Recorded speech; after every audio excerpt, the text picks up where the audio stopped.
అందరికీ నమస్కారం. గురుతత్వం ప్రేక్షకులకు విజ్ఞప్తి.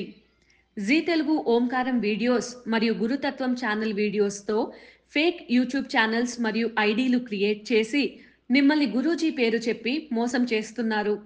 గురూజీ ఎప్పుడూ ఫోన్ కాల్స్లో జాతకం చెప్పరు. గురూజీని నేరుగా కలవాలి అనుకుంటే బెంగళూరులో ఉన్న ఆయన కార్యాలయానికి వెళ్ళగలరు. మీకు ఆ వివరాలు జీ తెలుగు ఓంకారం కార్యక్రమంలో చూపించబడుతుంది. అదేవిధంగా గురుతత్వం వీడియోస్లో బెంగళూరు ఆఫీస్ ఫోన్ నెంబర్లు ఇవ్వడం జరుగుతుంది.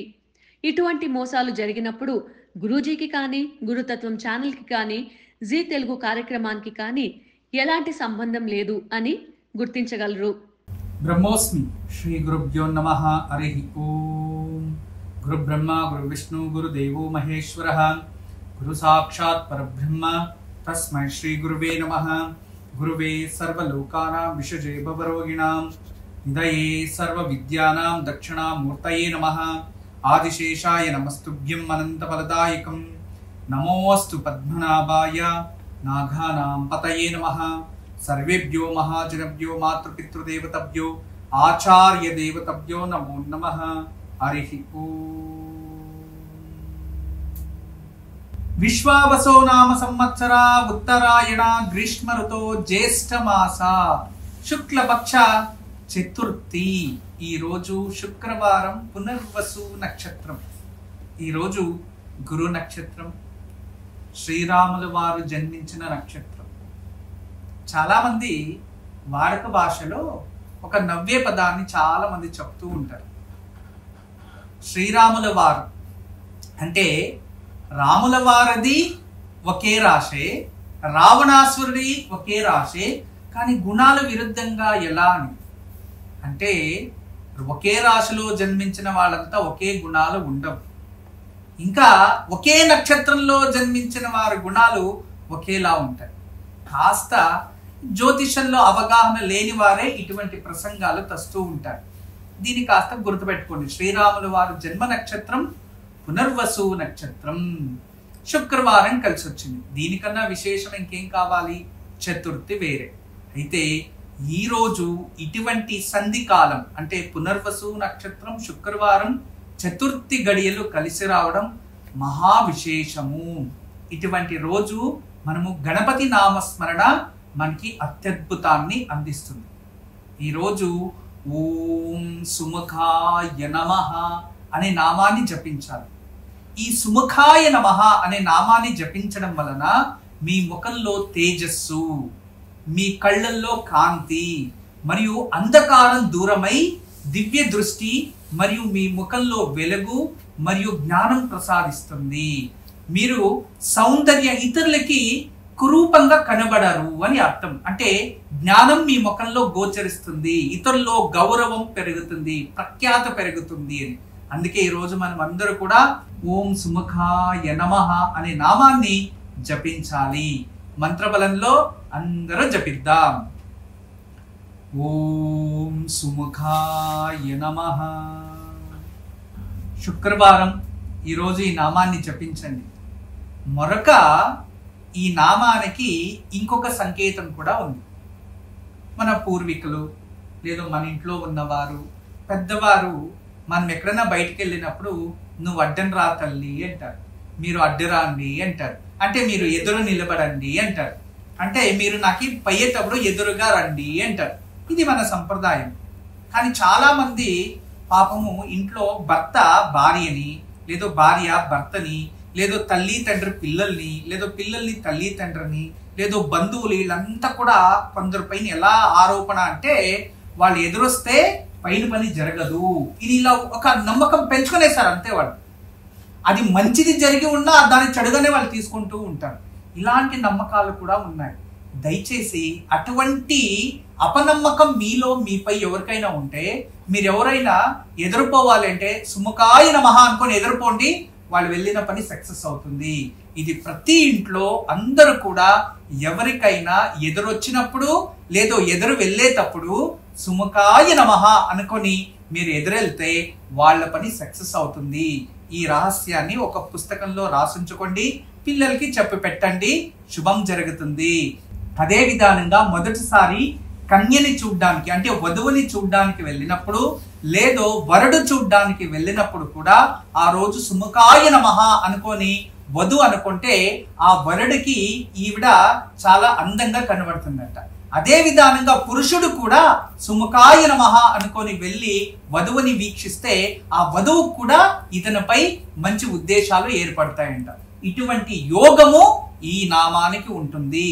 సుముఖ దాని అర్థమే సుముఖ అంటే సు అంటే సౌందర్యమైనది, సు అంటే శ్రేష్టమైనది, సు అంటే ఎప్పుడు కూడా వెలుగుతూ ఉన్నది, సు అంటే వెలుగు, సు అంటే జ్ఞానము, సు అంటే అత్యంత సంతోషకరమైనది, సు అంటే పవిత్రమైనది. ఎన్నో అర్థాలు ఉన్నాయి. సుముఖ ముఖ అంటే ఆ ముఖము, తేజస్సు, ముఖంలో జ్ఞానము, కళ, ఇవన్నీ దానికి అర్థం ఉంటాయి. అందువలన ఈ రోజందరూ కూడా సుముఖాయ నమః అనుకోండి, మరియు ఈ నామాన్ని కూడా గుర్తుపెట్టుకోండి. ఇక ఈరోజు మంచి మాట, మన జీవితంలో విలువ కట్టలేనివి చాలా ఉంటాయి, కానీ అవి విలువ అంత ఉన్నాయి అని ఎవ్వరూ చెప్పలేరు. అందుకే అవి విలువ కట్టలేనివి అంటాం. అలా ఎన్నో ఉంటాయి, కానీ మన జీవితంలో విలువ కట్టలేనివి ఎన్నో ఉన్నా వాటిని మనం గుర్తించలేకపోతాము. గుర్తుపెట్టుకోండి, ఒక ఆర్కియలాజికల్ డిపార్ట్మెంట్ అని ఒకటి ఉంటుంది. కొన్ని దేవాలయాలని ఆ శిథిలా వ్యవస్థలో ఉన్నా కూడా వాటిని రక్షిస్తూనే ఉంటారు. ఎందుకు అంటే అది ఇతిహాసానికి పనిచేస్తుంది. ఇతిహాసకారులు అది అలాగే ఉంటే ఇన్ని వేల సంవత్సరాల నుంచి ఇది ఇలా ఉంది అని ఇతిహాసం కోసం దాన్ని రక్షిస్తూ ఉంటారు. దాని విలువ కట్టగలమా మనము? కట్టలేము. అదే విధానంగా మన సంప్రదాయాలని కూడా మనం రక్షిస్తూ రావాలి. ఎందుకంటే అవి పురాతన నుంచి వచ్చినవి, వాటిని విలువ కట్టలేనివి సంప్రదాయాలు కూడా. తదుపరి మీరు పాత రోజులు, చిన్న వయసులో ఉన్న గడిపిన రోజులు ఉంటాయి చూడండి, వాటికి కూడా విలువ కట్టలేము, ఆ సంతోషానికి విలువ కట్టలేము. అవి మళ్ళీ ఆ రోజుల్లో రానివి కూడా ఉంటాయి, వాటిని కూడా మనం రక్షించుకొని రావాలంట. అంటే ఆ సంప్రదాయాల్ని, ఆ సంతోషాలని, ఆ కుటుంబ బాధ్యతలని విలువ కట్టలేనివి ఉంటాయి, వాటిని మనం సంరక్షించుకోవాలి. పాత దేవాలయాలని, పురాతన స్థలాలని, పురాతనమైన వస్తువులని మరియు మన పూర్వీకులని ఎప్పుడు కూడా మనము విలువ కట్టలేని వాళ్ళగానే వాళ్ళు ఉంటారు. అందువలన దయచేసి వాటికి అగౌరవం తాకండి, వాటిని సురక్షితంగా కాపాడుకోవడం మన బాధ్యత. అంతేకాదు మీలో ఉన్న గుణాలు, మీలో ఉన్న మంచితనము కూడా విలువ కట్టలేనిది. కొందరు ఒక వస్తువుని గొప్పగానూ చూస్తారు, అదే వస్తువుని కొందరు విలువ లేకుండా కూడా చూస్తూ ఉంటారు. అయితే ఈ మంచి మాటకు ఒక అద్భుతమైన కథ తెలియచేస్తా వినండి. ఇది రియల్గా కర్ణాటకలో జరిగింది. ఒక కుటుంబం, చాలా పేదరికమైన కుటుంబం, వాళ్ళు పేద ఒక గ్రామంలో ఉంటారు. ఆ ఇంట్లో ఉండి నిదానంగా వాళ్ళు కష్టపడి కూలి పని చేసి ఇంకొక చోటు ఇల్లు కట్టుకుంటారు. ఆ పాత ఇంటిని అలాగే వదిలేస్తారు. తర్వాత వాళ్ళ పిల్లలు పెద్దోళ్ళు అయ్యి ఇంకంత గొప్ప ఇల్లు కట్టుకున్నారు. అలా గొప్ప ఇళ్ళు కట్టుకొని బాగా అందరూ మంచిగా ఉద్యోగం చేసుకుని చక్కగా ఉన్నారు. వాళ్ళ కష్టం కూలి పని చేసుకుని మంచి ఇల్లు కట్టుకున్నారు, పెళ్లి చేసుకుని ఉండిపోయారు. కానీ వాళ్ళ ముత్తాతల నుంచి వచ్చిన చిన్న ఇల్లు ఉండేది కదా, అది అలాగే ఉండేది. దాన్ని పడగొట్టాలి అనుకుని వెళ్ళారు, ఇక్కడ ఇల్లు కడదాము, ఏదో చేద్దామని. వెళ్తే ఆ ఇంట్లోకి వెళ్ళినప్పుడు ఒక 100 సంవత్సరాలు అంటే తాతల కాలం నుంచి ఆడొక గూటిలో దీపము అంటాం కదా, అలా ఆ ఇంట్లో ఒక గూడు ఉండేది. దాంట్లో ఒక గుండ్రాయి ఉండేది, గుండరాయి నల్లగా ఉండేది. అది ఈ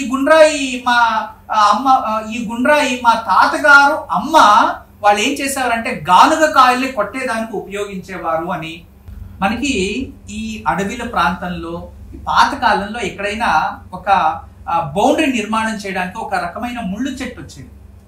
వాటిని ఆ పట్లను అంతా కోసి దాన్ని నీటిలో బాగా నానబెట్టి తర్వాత దాన్ని దంచి దాంట్లో దారాలు తీసేవారు. ఆ దారాల నుంచి బట్టలు కూడా తయారు చేసేవారు, పగ్గాలు తయారు చేసేవారు. అలా ఆ పట్లని కొట్టడానికి ఉపయోగించేవారు.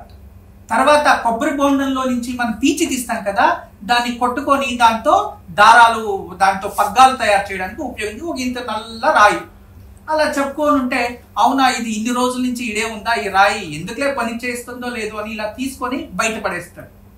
పడేస్తే అది వెళ్ళి కింద పడుతుంది, సౌండ్ ఒక విధానంగా వస్తుంది. ఇదేంటి ఇలా సౌండ్ ఉంది అని చెప్పి వాళ్ళ ఇంట్లో ఇంకొక అన్న కొడుకు దాన్ని తీసుకొని ఇదేదో బాగుంది అని తీసుకెళ్లి ఇంట్లో పెడతాడు. ఇంట్లో పెడితే ఆ ఇంట్లో వాళ్ళ కొడుకు ఒక చిన్న లేజర్ లైట్ వస్తుంది కదా, ఇదేదో ఇంట్లో చదువుతూ ఉండేటప్పుడు ఆ లేజర్ లైట్ తో దాన్ని కొడితే అది ఎర్రగా కనబడుతుంది.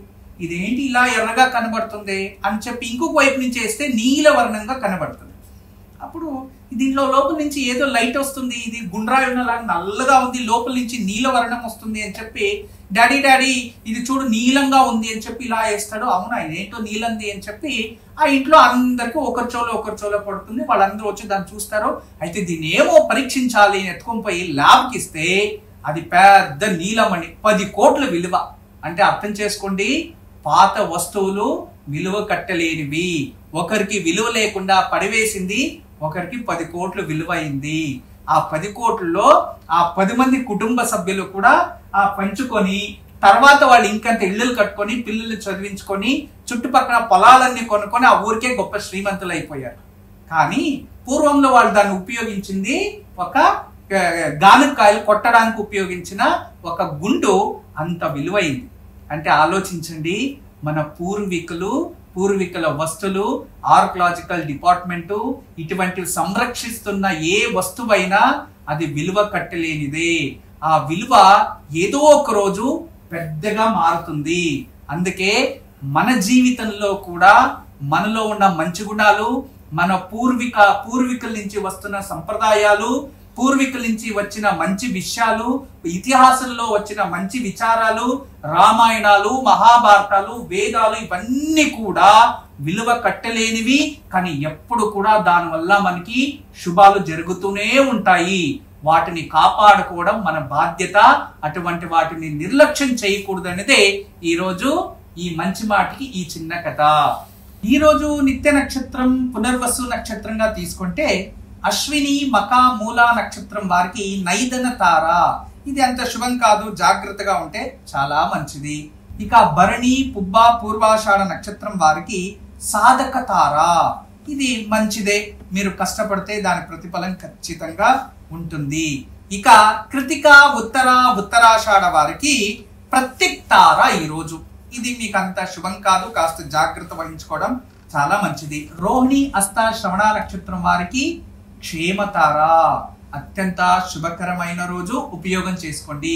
ఇక మృగశిర చిత్త ధనిష్ట నక్షత్రం వారికి విపత్తార. ఇది అంత మంచిది కాదు, జాగ్రత్తగా వహించాలి. ఆరిద్ర స్వాతి శతభిష నక్షత్రం వారికి సంపద తార. అత్యంత శుభకరమైన రోజు, లాభదాయకమైన రోజు, ఉపయోగం చేసుకోండి. పునర్వసు విశాఖ పూర్వ భాద్రపద వీరికి జన్మతార. కాస్త టైం టు టైం భోజనం తినండి, ఆరోగ్యం జాగ్రత్తగా చూసుకోండి, ఇదే మంచిది. పుష్య అనురాధ ఉత్తర భాద్రపద వీరికి పరమమిత్రతార. శుభకరమైన రోజు, ఉపయోగం చేసుకోండి. ఇక ఆశ్లేష జ్యేష్ఠ రేవతి నక్షత్రం వారికి మిత్రతార. మీకు కూడా శుభకరమైన రోజు, ఉపయోగం చేసుకోండి. ఈరోజు దివ్య వాస్తు. చాలా మంది పేరెంట్స్ అందరూ కోరుకునేది పిల్లలకి బాగా చదువులు కావాలి, వాళ్ళు బాగా చదువుకోవాలి. చదువుకి మరియు వాస్తుకి ఏదైనా సంబంధం ఉందా అంటే ఖచ్చితంగా సంబంధం ఉంది అని వాస్తు శాస్త్రం చెప్తుంది. ఎందుకంటే వాళ్ళలో సద్గుణాలు ఏకాగ్రత పెరిగితేనే చదువు పెరుగుతుంది. కొందరికి సద్గుణాలు ఉంటాయి కానీ విద్య మాత్రం నశిస్తూ ఉంటుంది. వేరే అన్ని గుణాలు ఉంటాయి, కష్టపడతారు, మంచిదే, ఎటువంటి దురభ్యాసాలు ఉండవు, ఏం చేయరు, కానీ విద్య మాత్రం లోపం అవుతూ ఉంటుంది. దీని ఎందుకు అంటే విద్యాస్థానం ఈశాన్య స్థానం. ఎప్పుడైతే ఈశాన్య స్థానంలో దోషాలు ఉంటే, ఎప్పుడైతే ఆ ఇంటికి ఈశాన్యం తగ్గిపోయి ఉంటే, ఎప్పుడైతే ఈశాన్యంలో ఎక్కువ బరువు లాంటిది ఏదైనా ఉంటే ఆ ఇంట్లో పిల్లలకి ఎడ్యుకేషన్లో డిస్టర్బెన్స్ చాలా వస్తూ ఉంటాయి. అందుకే ఆ ఈశాన్య దోషం ఏదైనా ఉంటే వెంటనే రెడీ చేసుకోండి. ఏం దోషం లేదు అంటే అప్పుడు కంటికి కనబడిన దోషాలు ఏదో ఉన్నాయి అని. అలాంటప్పుడు ఒకటే పరిష్కారం, ఇంట్లో శ్రీవాస్తు యంత్రం పెట్టుకోవడం. ఎందుకు ఇటువంటివి ఏ విషయాలు మీకు తెలియచేస్తున్నానంటే ఈ కాలంలో చాలా కష్టపడే పిల్లల్ని మంచి భవిష్యత్తు ఇవ్వాలని రాత్రి పగలు తల్లిదండ్రులు శ్రమిస్తూ ఉన్నారు. పిల్లలు మాత్రం తల్లిదండ్రిని వాళ్ళ కష్టాలని నిర్లక్షిస్తూ వీళ్ళు బెట్టింగ్ అని, చెడు గుణాలని, వ్యసనాలని వెళ్ళిపోతూ ఉన్నారు.